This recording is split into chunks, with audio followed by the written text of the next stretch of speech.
And welcome to the AVForums podcast for Wednesday, the 26th of August. And joining me on this edition, our assistant editor, Steve Withers. Do you ever bop your baloney? News editor, Mark Hodgkinson. Is that a real gun, Mom? Games editor, Mark Botwright. You got asteroids. And audio reviewer, Ed Selley. Poor little guy. Probably kept up with you for a mile or so. Welcome to the 100th episode. But let me just clarify this. Asterisk. Because technically it's not the 100th episode, it's actually episode 346 of the AVForums podcast. AVForums podcast started on the 2nd of March 2006 with a presenter called Jason Bradbury and some guy called Phil who was doing the DVD news. That shows you how long ago that was. So actually it's episode 346, but it's episode 100 of the weekly podcast. If we just think about that for 1 second, Steve is the banker, so he's going to work out the maths here, but that's like we've done a third of our total podcast output in 2 years, or just under 2 years. Is that right, Steve? That would be correct, Phil, yes. How did we manage to keep the quality so and they high? set it even fast. Well, you set the bar really low to start with, Mark. That's the idea, isn't it? Oh, come on, it's not been that bad, has it? I mean, we've all turned up, more or less. Well, I've had to. I've had no choice. I've been here for all 346 of them. You're not bitter. Tired. Oh, so very tired. It is true that even the ones you're not on, you had to turn up for, didn't you? Yes. Even the ones where I was ill and unable to say the 5th of February. That was the dark era where Withers basically was responsible for 98% of the spoken content of the podcast. Yeah, but it was 98% with. Oh, that's what you're saying, isn't it? No, sorry. Yes, 100 episodes. Who'd have thought it, eh? Well, if you're going to do a weekly podcast and it runs for nearly 2 years, then you eventually get It's inevitable at some point, I suppose. Maths is quite straightforward. Mark, cheer us all up. Mark, I've got 2 Marks this week. They're actually on the podcast together. What's the competitions, Mark? Oh, right, okay. Competition news, yes. We've still got... Same as last week. Yeah, basically, it's the same as last week. So if you listened last week, you'll know. But you better hurry up because these are going to run out soon. We've got the War of the Roses on Blu-ray, and that runs out on the 31st of August. And the Thermal Lake PC gaming bundle, courtesy of Scan, also 31st of August. And that one's worth a decent amount of cash. Okay, and previous winners? Maybe it's none again. He wins a lot. Every week, Yeah. that guy wins almost. Yeah. The winner of Kelly's Heroes was Wardy257. Right, so there we go. Competitions. We're all cheery. 100th episode. We've only been doing this 2 years. And It's more than 2 years, isn't it, actually? Because there are some weeks we didn't do them. Not many, but some. July 3rd, I think. yeah, well, I mean, like next week. We're not doing one next week, are we? So, No. well, Cheeky little segue for you there, Phil. yeah. Thanks for that, Steve. Because you forgot to put it on the run or that. It's at the end. I did not. I put it at the end. Yeah, but people don't listen till the end. Do you, dear listener? They try. No one makes it to the end, including us. In this world that we live in these days, we have to sign quite a few NDAs. It has its pluses and its minuses. I guess the plus point is that companies want to tell us about what they're working on and look for opinion. And when we're talking about NDAs, guys, we're basically talking about please do not discuss this until this date. But we're not dictated to in terms of what we think of the things. Let's make that abundantly clear. We still form our own opinions. We just can't talk about them until NDAs are lifted. So there was an NDA lifted last Thursday. It was all about Yamaha's new MusicCast. Those of you with very long memories might remember that MusicCast is not a brand new word dreamt up for this. Yamaha has tried to do a system called MusicCast in the past, and it was a classic example of a very ambitious system being let down by the limitations of the technology at the time. But it was quite clever. It could sort of send up content to multiple rooms. It in many ways laid the groundwork for a lot of the systems that we see now, but they took advantage of more modern technology and slightly lower bars to produce something that did work more often. However, MusicCast is back. The boy Withers and I travelled off to Hamburg 2 months ago. 2 months ago. It seems a long time ago because it was. And there's some good news here, really, in so much as just because the last time round it wasn't wholly successful because it was extremely ambitious, it hasn't stopped Yamaha from being extremely ambitious again. This is not a standalone system of wireless speakers.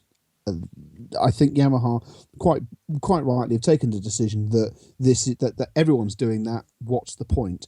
MusicCast is embedded software and hardware that is going to feature in almost every single Yamaha product being launched from now onwards, which means that essentially, if you buy a Yamaha AV receiver, it's automatically a MusicCast station, and it can start to share both network embedded content and certain examples of content that's only being received by that AV receiver to other MusicCast products on that same network.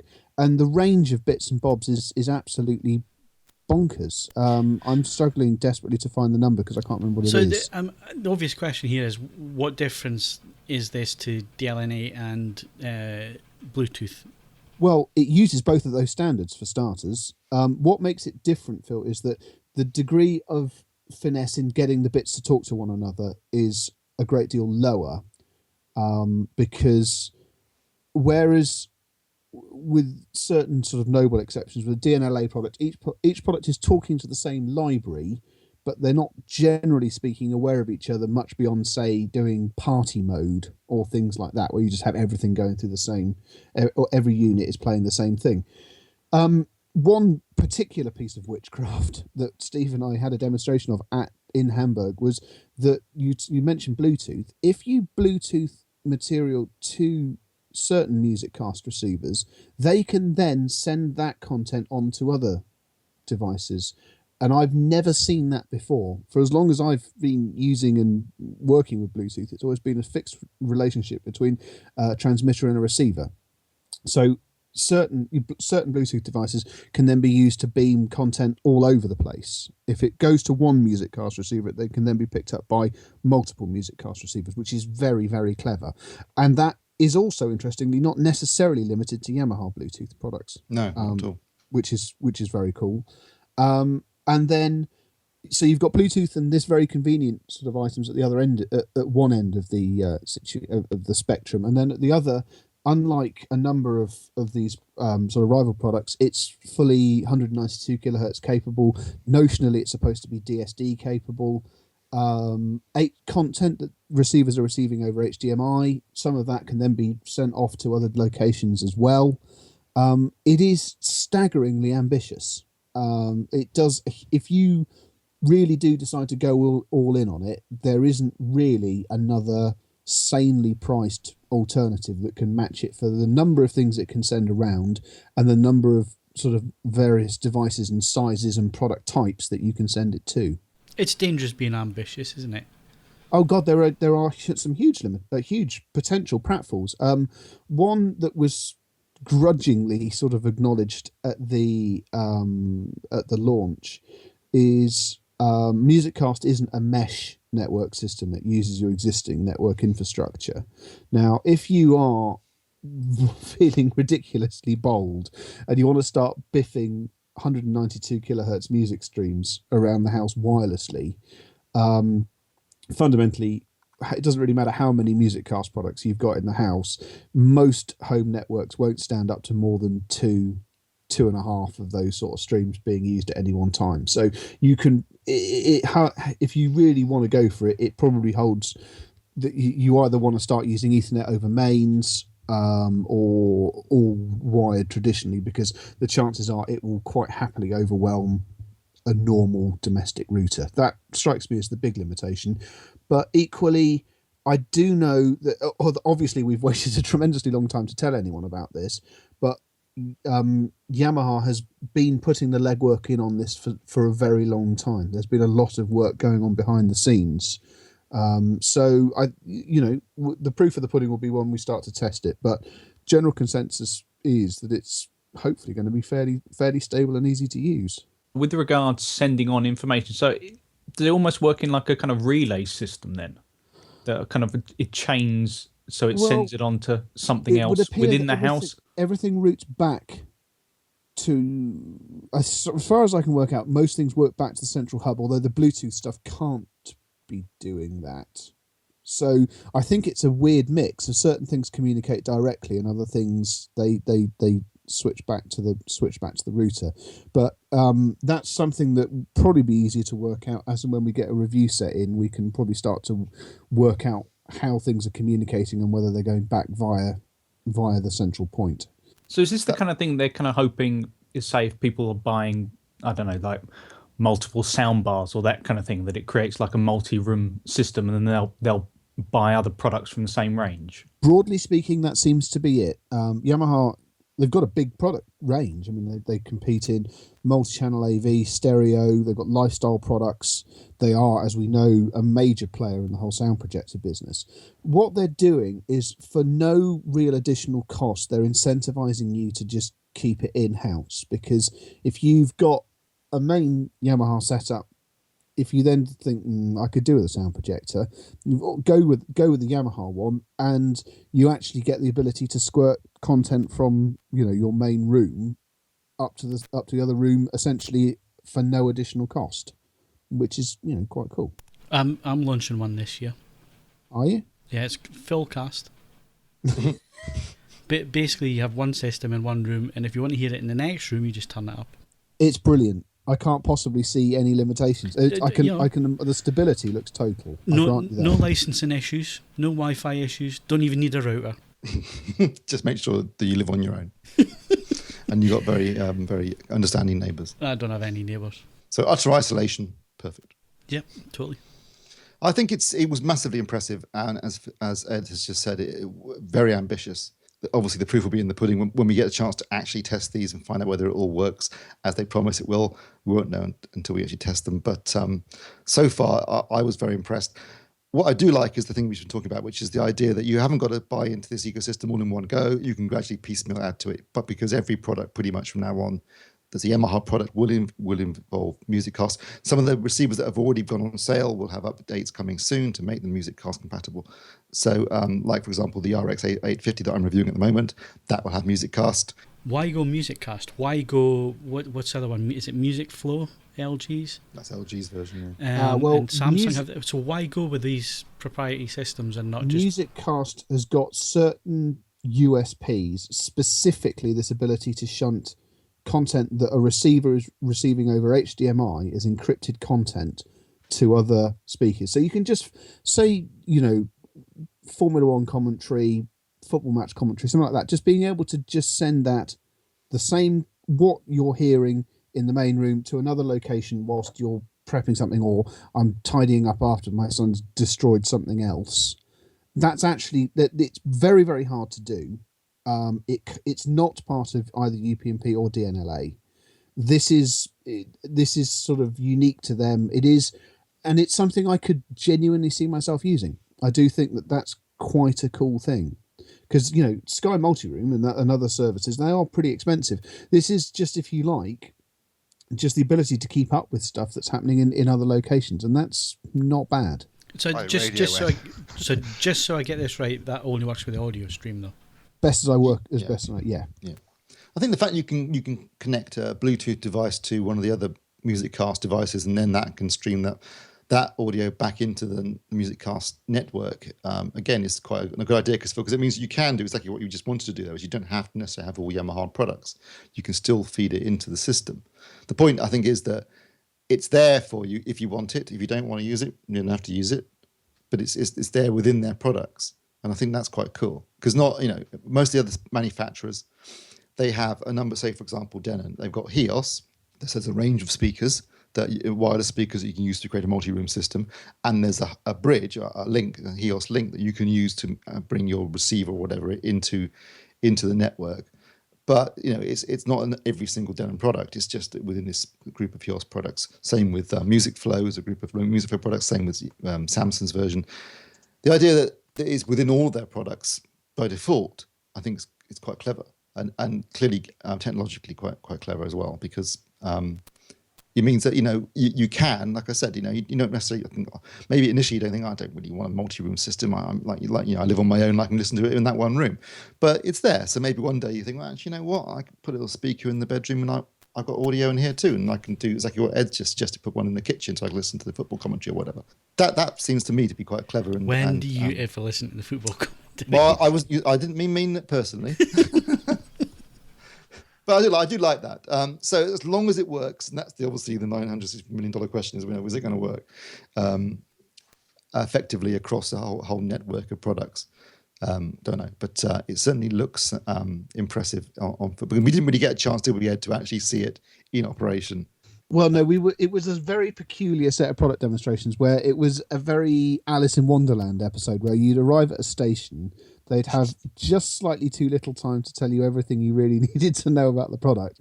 Then they'd yell, change! And then you had to go to a different station and to repeat the same process with a different piece of equipment. It's really dark too, so you couldn't see much. So yeah, photos were, I know all about that. I had to edit the bloody video, didn't I?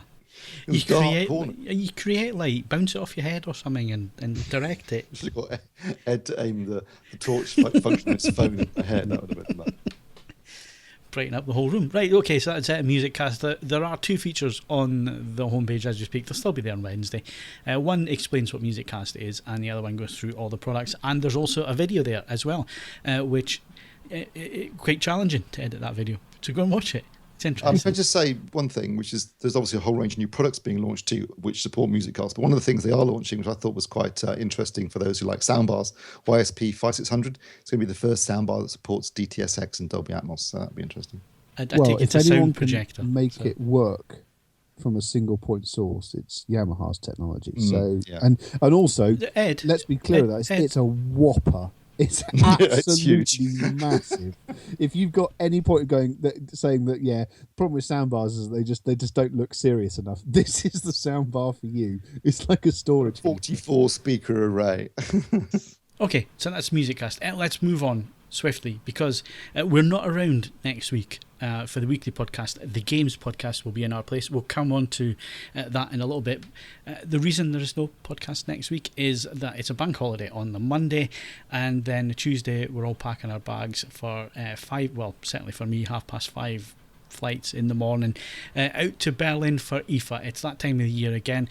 And IFA is turning into probably the big show of the year because I think, guys, it suits the manufacturer's roadmap a bit better than CES does nowadays. I mean, beginning of the year, it used to be that was when everybody launched their roadmaps, but now we're kind of getting into a Q3 where that's where they seriously push the big products and the big announcements for the year ahead or the year coming. So. What are we expecting to see, Steve? Well, with a bit of luck, we should be seeing the first Ultra HD Blu-ray players being announced. Well, how did I know you were going to say that? We will. Fingers crossed, Steve. Fingers crossed. Yeah. And hopefully, disc announcements and studio support will be excellent. Oh, now let's not push things. At the very least, we should see some working prototypes. I mean, obviously at CES, Panasonic had a UHD Blu-ray player, but it was just a box, right? I mean, well, it was a 700 where the innards just taken out of it, and so that's not really the same thing. But we should hopefully see some actual working prototypes and demonstrations at the show. Fingers crossed, which would be great news. Because obviously Ultra HD is really kicking off massive sales in terms of TVs, and you need content, and it can't all just be for streaming because that's not the only solution. So UHD Blu-ray, that would be really good. I think we expect to see some new models in terms of flagship TVs or newer TVs from the major manufacturers. Hopefully we'll get to see some more OLED TVs. I think that would be great because certainly from my perspective, and I'm sure everybody else's perspective, that's a technology of the future. We want to see more manufacturers doing that if we can. So Ultra HD OLED, Ultra HD Blu-ray, projectors. We often get a lot of projectors announced. Certainly Sony do. They'll be announcing some new projector lineup, I believe. So that'll be interesting to see what they've got lined up because up until now they've been the only manufacturer that's actually been actively supporting native 4K projections. So again, their last year's was the VW300, which was around about $5,000 for a native 4K. So that was quite impressive. Hopefully we'll see prices go even lower. That would be, well, certainly in my case, that would be great news. What else have we got? Well, JVC on the grapevine, rumour mill, possibly 3 new projectors from them. I don't think they're going to be 4K though. We haven't seen anything on the rumour mill to say that would be the case. So I don't think it's going to be the case this time around.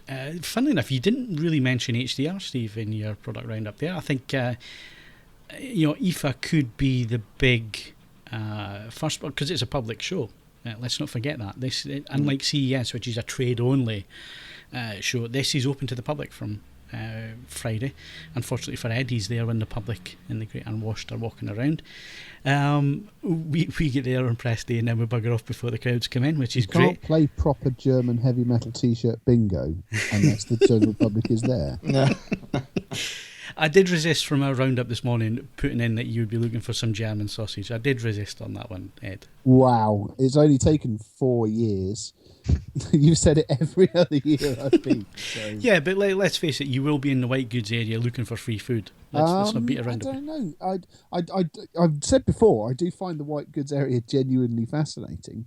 But there's a cracking tent for beer and wurst out the side, which I tend to populate. Yeah, we're looking at our itinerary, and basically we're there Wednesday afternoon, all day Thursday, and then I fly home Friday morning, and Steve's not that far behind me flying back. So it's really, really condensed itinerary this year.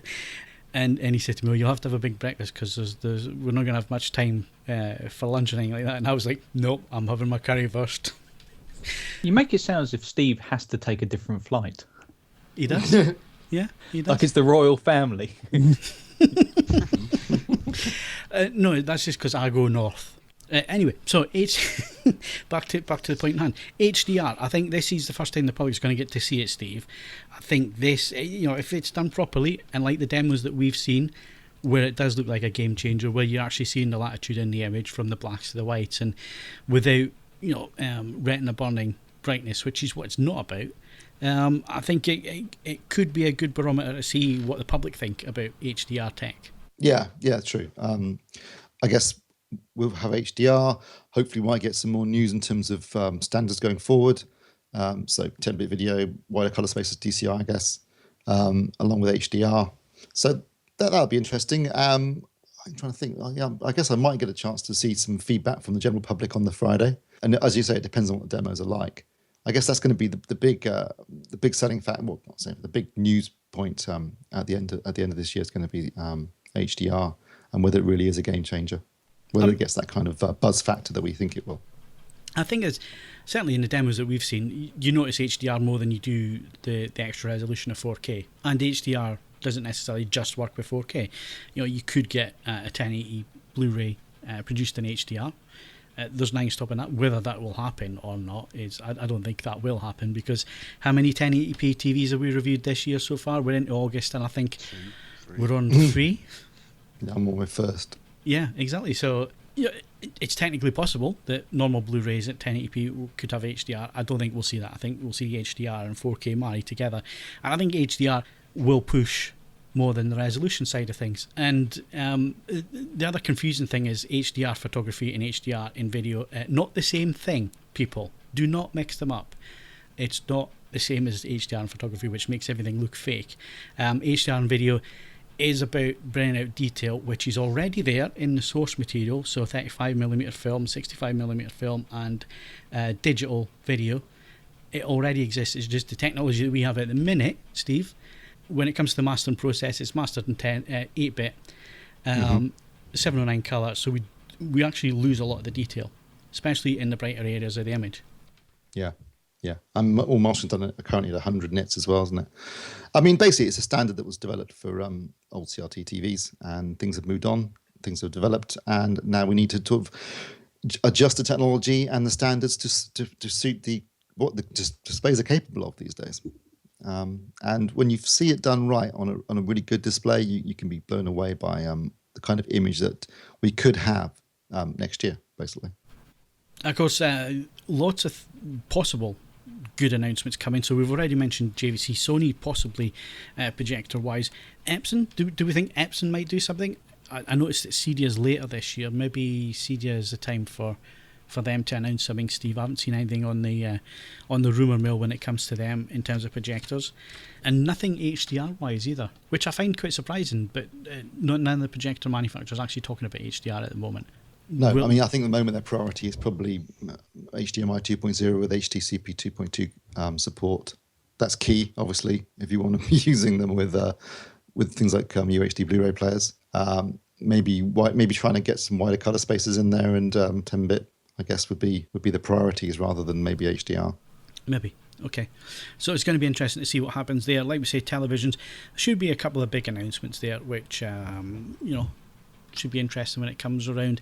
When the first one, it's going to be like next Wednesday, isn't it? Really, for the big press conferences on the Wednesday and the Thursday. So Wednesday is Panasonic and Sony, is that right? Yeah. And then on the Thursday we got Philips, and who else has a press conference? Samsung, LG. LG. So obviously that's a TV side, as we've alluded to. Ed will be out hunting for hi-fi. And tumble dryers. And tumble dryers and sausage. So in the fast-moving world of hi-fi, Ed, what are you expecting to see that's new? I'm expecting, I obviously, MusicCast is going to be there, and it's more, and we'll see more of the products. I imagine that at least another contained wireless system will break cover. That's generally something that sort of crops up on a routine basis. The headphone market has slowed down, but I dare say that we might just see 200 or 300 new models rather than 1,000 or so in previous years.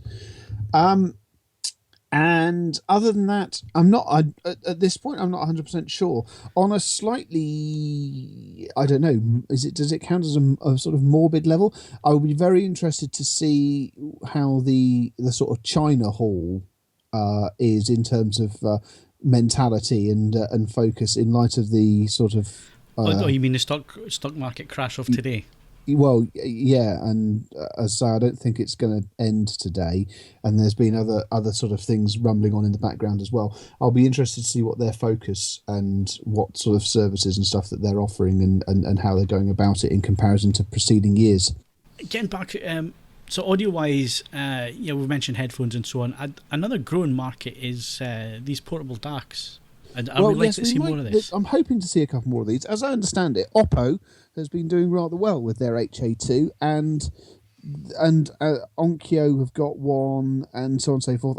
It's a slow growth category in so much as it takes a bit of time to get the public round to that sort of way of thinking, but it's definitely got some potential in it. So yes, I imagine that one or two more of these sort of items will break cover. Although I have to say they're going to have to go some way to be significantly better than the Oppo, which is annoyingly good. Hodge, you, in your piece, when we came to the tech side of things, you had quite an interesting point to make about WebOS and Tizen out with the televisions. It's more the significance of running the smart home. So these are designed. WebOS was designed with that in mind at its outset some time ago. So you can control your appliances and your heating and your lighting and all.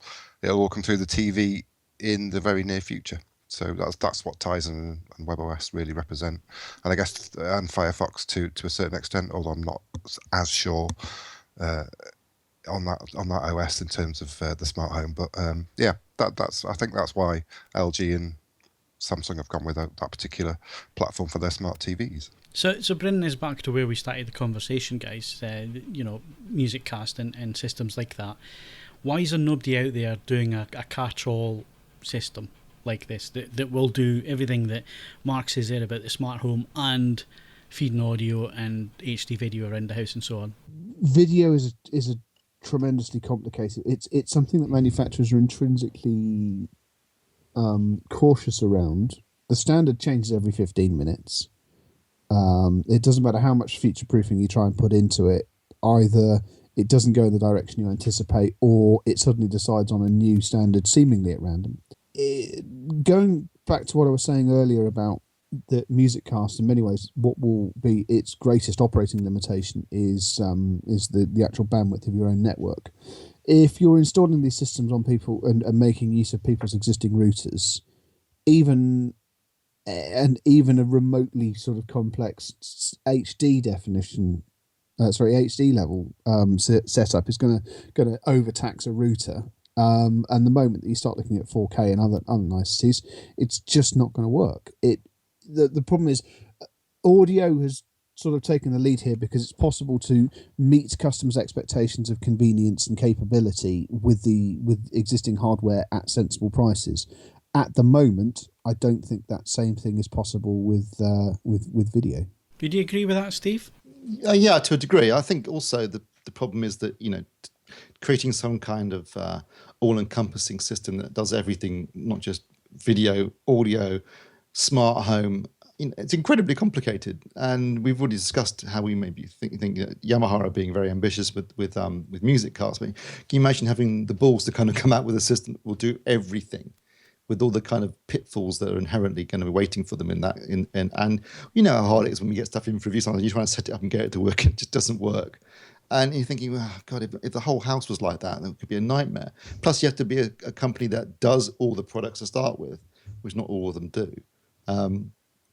So I can see why people might be afraid to go that route. I mean, it seems inevitable that is gradually the direction that we're moving in. And that's certainly what certain manufacturers like Samsung definitely are looking at, aren't they? As some kind of integrated smart home that does the lot. Panasonic have got a whole town, haven't they? Yeah. It's a smart home. We've seen it every CES and IFA for the last 6-7 years, haven't we? At some point, it'll get there. I just think the complexity in it happening and reliably for the end user is quite a way off yet. Mr. Botwright, are you as negative as my other colleagues here? What with regards to the kind of smart home that does everything? Yeah. Well, I go by the timeline of when I first saw it on Tomorrow's World, and then add about 50 years for it to be any kind of workable condition. I also think, with things like MusicCast, I think it's just a lot easier to sell people on the idea of audio in multiple rooms and, ease of getting your tunes into different places. It's always been synonymous with a certain kind of lifestyle sold, whereas the complete house is, I think that's perhaps a step too far for many consumers at the moment. Do you think it's a generational thing? And that when the next generation come along, there's a great advert I saw online where the baby's born and straight away he's using the smart devices and so on, and that's what it's getting like. I just have to look at my nieces and nephews and see how au fait they are with technology and how easy it is for them to use stuff that and in ways that I would never think about myself. Is it a generational thing? Do you think the next generation is going to come along and that's where we'll see the complete smart home all integrated together, because it'll just become the natural, well, why does it not do this? Well, let's make it happen. No, because none of them can afford to buy the home in the first place. Well, it's a, let's face it, you can't, if you're not mortgaged on the property, you can't do a huge amount to it. So they're smart rented homes. The smart rented homes where everything has to be stuck onto the wall, not embedded in it. Yeah. Who here's got digital meters for their gas and electricity? I'm supposed. Oh no, I've now got a digital electric one. Right, but I was at my parents' at the weekend, a couple of weekends ago. They've now got an all singing, all dancing thing that they can switch it on. They can use their smart devices to switch it on and put the timer on and all the rest of it. So that's one section that's moved on leaps and bounds. We've got integrated audio systems now and multi-room systems and all the rest of it running off apps. So how will it not develop? I don't see this negativity that you guys see. Well, I think where it comes down to it is it depends exactly what you're looking to adjust within the construct of it being a smart home. But where people seem to be most reticent is anything that physically requires you to start modifying or making significant alterations to the property itself. Just has historically not been a flyer. If these things, as you say, it's more a case of just stuff turning up in the house, which the points of control become sort of more integrated, then yeah, that's not difficult to imagine at all. But stuff that actually changes the fabric of the home, that's a bit more of an ask, and I think going to be significantly slower, if at all. It's a long way from the teas made, isn't it? That wakes you up. I guess the other point is that our perceptions of what a smart home should be, because you're talking about things there that, that's very much tomorrow's world stuff that you just wouldn't have nowadays. I mean, I guess what I'm talking about here is controlled surfaces and controlling things and timers and all that kind of thing. I'm certainly not thinking about teas maids or robots walking around or hoovers doing their own thing. And so then, with regards, kind of, it almost sounds like the definition now for a smart home is just slightly different interfaces. Like, it's there's less of the smart and more of just a different way in which you can control it from perhaps a greater distance, various things within your home. It's not just control; it's monitoring as well.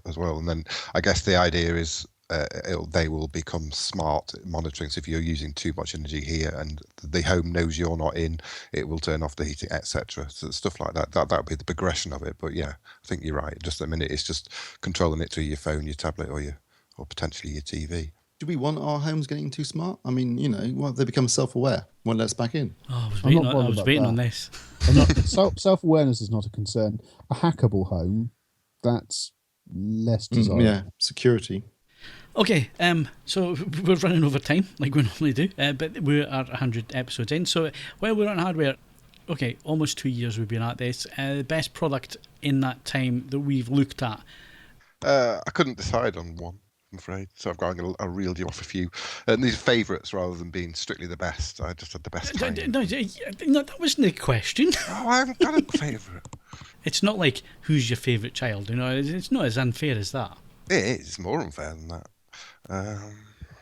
In other words, Mark clearly has a favourite child. That's not true. I reckon I'll have to go for one of these little boxes I've been doing recently because they've completely redefined how I access all my media, music, video, TV, and that would be Minix Z64W, a little Windows box that basically I just run as a media machine. Interesting. So you're going with the Windows box, not the Android one? Yeah, because it does I can get Netflix through it, like full HD Netflix. But you can't do that on Android. Interesting.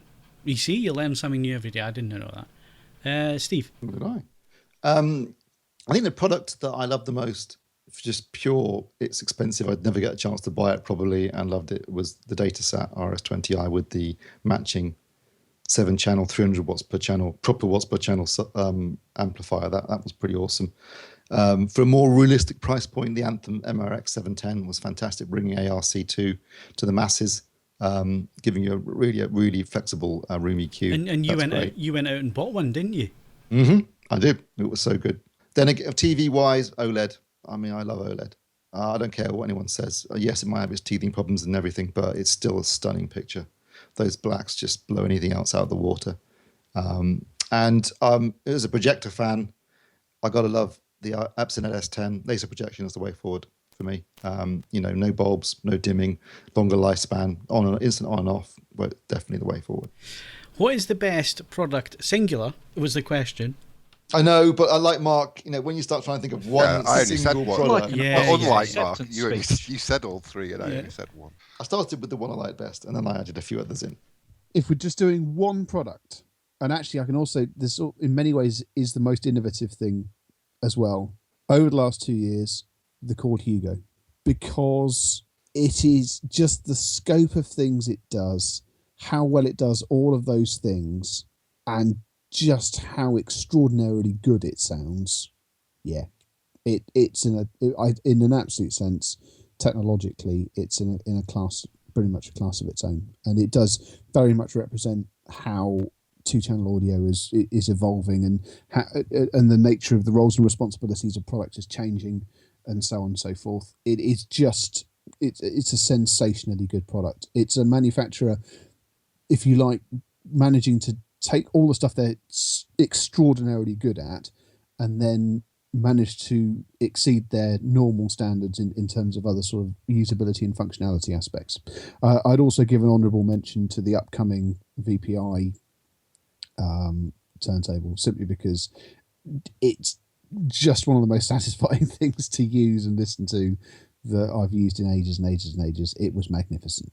Succinct enough for you? Yeah, and I'm just reading on Twitter here, Edinburgh Festival, Ed, they're now selling Iron Brew marinated rustic sausage in a sweet chili jam on bread. Oh, good God.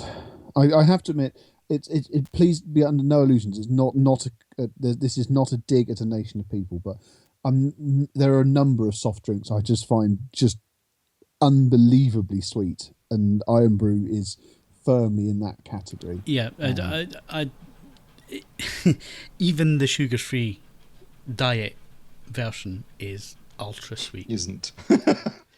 Yes. I mean, the other one that people get tremendously excited about when they go to the States is Mountain Dew. And I mean, honest to God, there are no circumstances short of me. If it was the difference between me dying and not dying, I'd have a crack at a Mountain Dew. But bloody hellfire. But no, I suppose actually that sweetness, if it was used carefully, I don't see why it's any less silly than some of the other things I've seen people using for marinades. So yeah, why not? Any port in a storm. Where do you stand on this bottle deposit scandal thing? I couldn't give two hoots about it. There you go. Couldn't give a hoot. Couldn't give a hoot. Right, now, Mr. Botwright, I'm going to let off on this one because he needs to come up with his best game. So we won't get Mark to answer this one. But I couldn't answer this one. But the answer that I did come to is that in the last 2 years, after, well, even since this podcast went out, which was, 2006 it started, there was a bit of a peak then. And then we had the whole meltdown in 2008 and everything just seemed to, take over. I think in the last year or 18 months, I think the best thing I think that's happened is that this industry's come alive again. And there's innovation. There's new sound formats coming along. There's new video standards coming along. There's new ways of displaying video. There's new TV technology. I think in the first time since 2006, I am genuinely excited about where things are going in this hobby of ours, both video and audio. That's what my pick is going to be. Over the last 100 episodes, I think things have really turned around and it's exciting again. Yeah, well, I mean, I hope we can keep it up. I don't disagree with any of that. There is a degree of the industry finding its mojo, actually lining up and aligning better with what the public is actually wanting and asking for. And yes, you've told me not to be unduly negative. I'm just going to hope that what's going on in the Far East doesn't tip it all back into a state. It never fails, Ed. Never. Well, what can I say? Right, we're way over time now. Games news is next.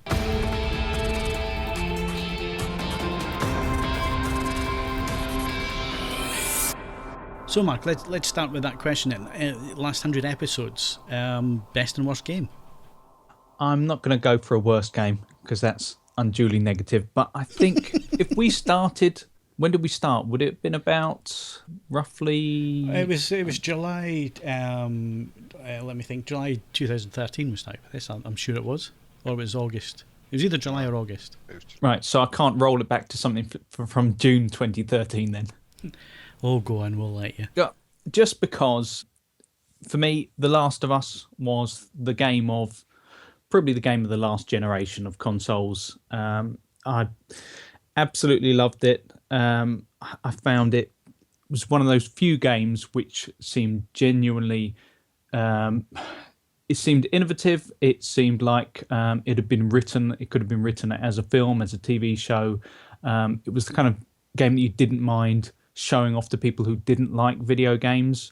It was just very, very clever in the way that it worked with this ally system, kind of organic combat as well. Just everything about it I absolutely loved. And to back that up, Mark, it was one of the few games I bought and actually played in the last 2 years. Did you get to the end?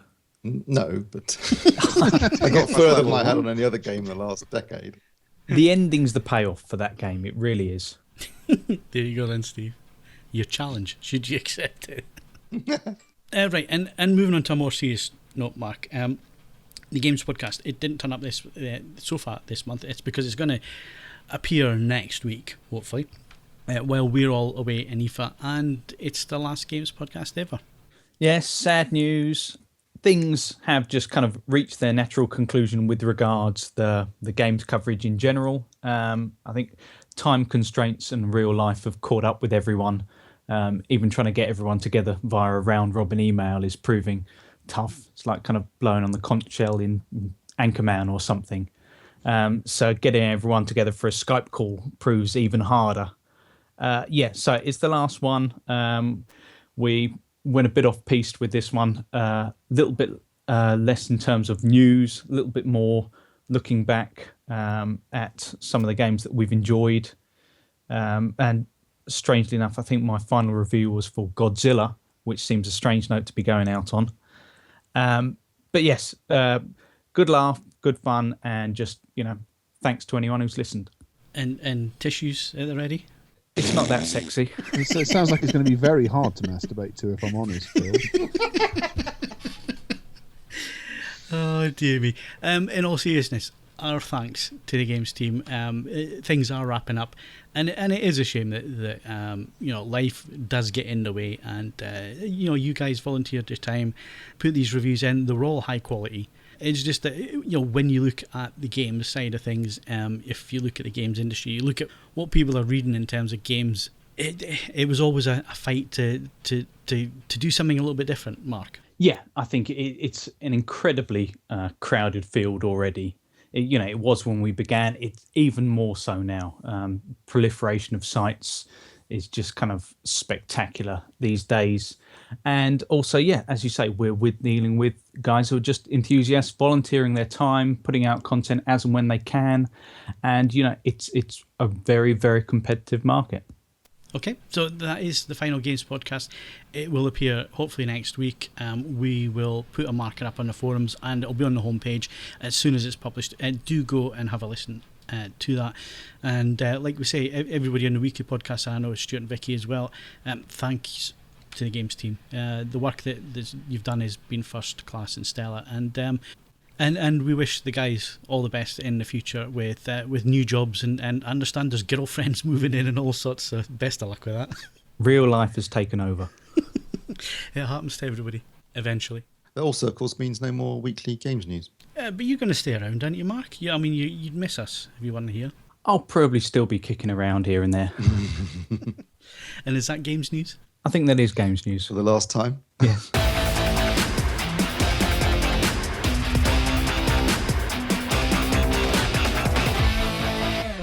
Okay, moving on. Movie news. And I was going to say, what's at the cinema this week, Steve? But I understand, yet again, you took the weekend off and didn't bother. Life got in the way, Phil. Oh, yeah, whatever. Sick cat. Didn't get... No, seriously, sick cat. That was the reason why I couldn't get to cinema. Don't laugh. It was very traumatic. Yeah, it is dramatic. I thought you were saying something in Latin. We used to laugh at Mark when he said that. The cat's been poorly, and we used to laugh, say, yeah, chancer. Yeah, we take the piss off. And I got two, so I had to. So it's double the potential illnesses and vets bills. Sorry. Anyway, so I didn't get a chance to go. Shut up, Mark. Moving on. I didn't get a chance to go to the cinema, but opening last weekend was Vacation, the kind of reboot of National Lampoon's Vacation, which Cassandra reviewed and gave it 5 out of 10. Thought it wasn't very funny. All the best jokes from the trailer, basically. And also Sinister 2, which was a horror film sequel that came out last week. Opening up this Friday, we've got another reboot, and one of those quite recent reboots, because it's Hitman Agent 47. That's basically rebooting the Hitman, which was a film version of the game, Mark B, that didn't do particularly well when that came out. So quite why they bothered to reboot it, I don't know, but that's coming out on Friday. Plus the appallingly titled Barely Lethal, which stars Samuel L. Jackson, who apparently will do anything for a check these days, and also Jessica Alba, which is probably more of a reason to go and see it. But that basically involves, I think, young killers, young assassins, as the name might suggest. And Cassandra's going to go and see that again. She's drawn the short straw this week. She's going to see that at a press screening, so that should be interesting. We're going to get sued for cruelty in the workplace, aren't we? Yeah, I think that Withers is cruising for a fall here. Blu-ray wise, opening, being released this week, coming out the shops this week. We've got Child 44, The Salvation, and Cinderella. And by the time the podcast comes out, all those reviews will be on the homepage. They will, from Kaz, who's been busy this weekend. Kaz is always busy. Basically, he does all the Blu-ray reviews. So he is a superstar. Right, 100 episodes, 100 best and worst movies that we've seen during the last 100 episodes. I can't even remember what we saw last week. I mean, 100 episodes. Steve? Best film, I don't know, I haven't actually seen a lot of films over the last 2 years. It was quite tricky to think what was the best film. I realised going back through all the reviews, there's been a lot of disappointments. I kept thinking, well, that was a good film. No, it wasn't, was it? I was hoping it was going to be a good film, turned out to be a bit rubbish. But a lot of disappointments over the last 2 years. Films that surprised me by being really, really enjoyable, and far more than I thought they would be. Captain America Winter Soldier, I thought was a cracking film. Much better than I was expecting. And the same goes for Guardians of the Galaxy. Gravity was one of the few films I was looking forward to that actually did deliver. I think it's a technological tour de force. But the film I enjoyed the most in the last 2 years, to my surprise, because I knew little about it going into it, I thought Dallas Buyers Club was absolutely brilliant. Okay, snap. Really? Yeah, totally snapped. Yeah, I loved it. I thought it was brilliant. Excellent performances, and a story all-round that brilliant performances. uplifting yet poignant and irreverent. It was great. It just had everything. I loved it. I absolutely loved that movie. Worst film I've seen in the last 100 episodes is comfortably Theodore Rex. I haven't seen it yet. And I have Okay, sat through some but what's the crap worst new release that you've seen in the last 2 years? Because Theodore I'll Rex tell you what, exists as a almost baseline of dreadful. I can almost quickly say straight away the Fantastic Four was crap. Really disappointing on every level. That was pretty poor. Transformers Age of Extinction was dire. Yep, I'll agree with that. Did anyone go to watch the new RoboCop? Yeah, I had to go and I saw that. And that You thought that was only mildly dreadful, I seem to remember. I mean, that's the thing, isn't it? Going back to all the films that have come out over the last 2 years, sadly, they're either terrible or disappointing. I think disappointing is often worse. And trying to find the films that I thought were good or delivered or really enjoyed was really quite difficult, and that is quite a damning indictment of the film industry. I couldn't find anything that stood out as a film that would move me or made me appreciate the art of filmmaking in the last 2 years. I've been through everything that I've looked at and watched, and nothing stands out. There's lots of good films in there that I really enjoyed, but nothing that really sort of stands out as a masterpiece of work or a great piece of cinema. I really enjoyed Nightcrawler in so much as I thought that was good. It was a little bit different to what had gone before. I felt it had a bit, it had a bit of a payoff to it. I would say that would be possibly at my top point. And in a much more minority view, I really enjoyed Fury as well. That might have been different for me, not Fury, but a film that celebrated filmmaking and that kind of thing. Because I haven't seen Paul Thomas Anderson's Inherent Vice. I haven't seen that, and I usually he'll do it for me in terms of like a real masterclass of filmmaking, and I haven't seen that yet. So it's fun. It's a good fun movie. It's kind of it's about the journey, not the destination, but shot on film. I think on a similar vein. I enjoyed the Grand Budapest Hotel. I do like Wes Anderson, although I could done without them mucking around with aspect ratios within the film. What about that one that was filmed over 12 years or whatever? Boyhood. Yes, I did enjoy that. I did think, but you see, the thing about Boyhood is it's one of those films you watch it once, you're not going to watch it again. Once you've and it is a valid point that once you take out the novelty factor of the fact it was filmed over 12 years, it's a very minor story. But it is something that you should definitely watch because it's a unique experience to watch a group of children literally grow up in front of your eyes. That's something I don't think you'll ever get a chance to do again. So from that point of view, it's unique, absolutely unique. And I found it quite touching. But yeah, I guess once you take out the novelty aspect, it doesn't really hold up to repeated viewings. Mark? Best... kind of lowering the discussion here after Boyhood, but I really enjoyed the Lego Movie. That was on my shortlist, actually. I have to say that was on my list. Just thought it was very, very funny. Also, my nephew, who's just 4, absolutely loved it and kind of laughed in pretty much the same places that I did. And the weird thing is kind of playing Lego with him. You kind of it's hard to not see yourself as Lord Business. Say no, I'll build it. Don't just smash it now. And yeah, I just thought there was a lot of kind of very pertinent things in there where it could have just been just a kind of simple cash in. It was very funny and very well scripted. It's quite amazing that they can make a film that is ostensibly an advert for a toy line of toys, but make a film that's actually anti-capitalist. Yes, so not what I was expecting when I went to the cinema to see that. Not at all. You still going to buy Lego though? I love Lego. Who doesn't like Lego? It's great. I don't like standing on it. Yeah, that's very true. Yeah, there is that. Quite surprising that none of us have mentioned what I think if we'd looked at this before we've seen the films, nobody's mentioned The Hobbit, which you would have thought should have been massive and game changing and disappointing experiences, unfortunately. Yeah, totally. Yeah, it didn't get close for me. And I've seen all 3 of them, and yeah, they're competent films and they're well put together and stuff. But They don't even approach the Lord of the Rings, and I wasn't a big fan of the Lord of the Rings, but they don't even approach that in wordiness. No, they're not even close. Not even close. For many reasons, but not even close. I guess if we're talking about potential, either amazing experiences or massive disappointments, we'll find out in December when the Force does awaken. Phil's not doing negativity today, or at least that's only my job. Comes out on my birthday, you know. There's a curse. You're just doing this so on the forums everybody's going to remember. Well, I'm saying everybody, all 5 people who listen to this podcast are going to wish you happy birthday. That's all you're doing for, isn't it? We'll see how we go, won't we?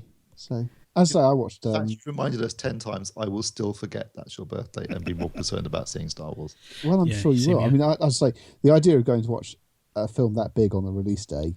I mean, on account of the fact I hate other people mainly, but that's just going to be horrendous. But you see, Steve and well, everybody here, the problem we've got is that we can't skive off work because the boss listens to this. So if we say we're all going to skive off work to go on opening day, but then again, I think the boss he'll be front of the queue, won't he? So you wouldn't notice that we're not at work. Have we made any really bold predictions in the last 100 podcasts that have been proved to be spectacularly wrong? We must have done. Didn't we? People with better memories. Predict that Jurassic World would be a failure. We said one of it was Jurassic World, the Terminator one. I think in our defence though, that was after the first teaser trailer where the CGI hadn't even been finished and it looked really bad. Yeah, but I also said that Mad Max was going to bomb as well. And I dare Genesis has made a bit of money, so it's just goes to show the appetite for crud. Actually, though, Terminator Genesis, much to my surprise, I rather enjoyed. A number of people have said that. You see, that's again, you know. No review for a film ever sounds good if people start it with actually. Much to my surprise. Do feel free if you're a listener and you've got better memories than what passes for the brains on the podcast to point out all of our failings. But didn't I say that we weren't going to get a UHD Blu-ray? No, we spent most of the time telling you that wasn't going to happen. Yeah. To your credit, you were there going, "It's got to happen." We said China was going to be big in TVs and then bankrupted them. That was like 2 weeks ago, wasn't it? Yeah. I still think Atmos is going to fail. Well, not if I keep buying all the discs. I'll keep it going single-handedly. I don't think selling one of each necessarily constitutes success. That never stopped Sony. Some of their formats. Just market them as limited editions. Yeah, we see some of the things about. Oh no, I'm not even going to mention that. We'll be here for hours. But yeah, Sony have just been unlucky sometimes. I think Minidisc wasn't that bad. No, I actually really like Minidisc. But it was marketed appallingly, yeah, and it was licensed appallingly, and it was overtaken by solid state, which I think it's more to Sony's.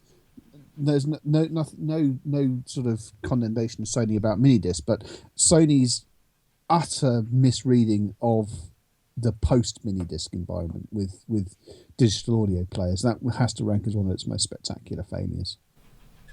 I think we've overstayed our welcome for the 100th episode, so thank you very much if you have listened to any of the episodes over the last 2 years. Thank you very much. It is appreciated. Please leave your feedback in the forum underneath this podcast, or leave it on iTunes and give us 5-star reviews. If it's 4 stars or below, we're not interested. Don't leave them. We have an Electronic Arts view of user feedback. Anyway, my thanks to Steve Withers. You'll be whistling zippity-doo-dah out of your assholes. Mark Hodgkinson. We're from out of town. Mark Botwright. I could put an eye out with this thing. And Ed Selley. Metallic P. Don't forget, you can follow us on Twitter and Facebook, bookmark AVForums for latest reviews, news and video, and like I say, leave us a rating on iTunes, but only if it's 5 stars. We're not interested in 4 and below. And also, do not forget, we're not here next week because we're out for IFA, and it's the Games Podcast, and it's the last Games Podcast ever. So tune in, take your hankies, and enjoy that one. I'm Phil, and thanks for listening. Thanks for listening, and we'll see you in 2 weeks' time after IFA, and we'll have loads to talk about then. So stick around for it.